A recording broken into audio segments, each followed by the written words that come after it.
Cheese whey is the major byproduct of the dairy industry, and its disposal constitutes an environmental concern. The production of cheese whey has been increasing, with 190 million tons per year being produced nowadays.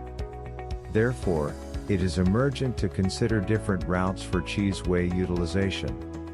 The great nutritional value of cheese whey turns it into an attractive substrate for biotechnological applications.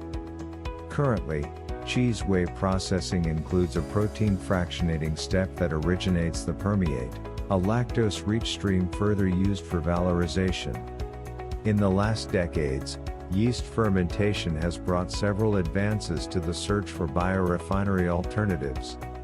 From the plethora of value-added products that can be obtained from cheese whey, ethanol is the most extensively explored since it is the alternative biofuel most used worldwide.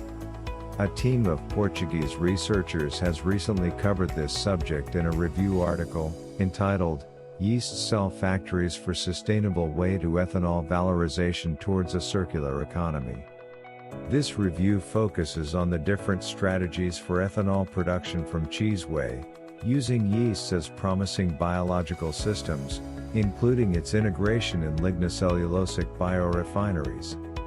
These valorization routes encompass the improvement of the fermentation process as well as metabolic engineering techniques for the introduction of heterologous pathways, resorting mainly to 𝐓𝐤𝐿 species and Saccharomyces cerevisiae strains.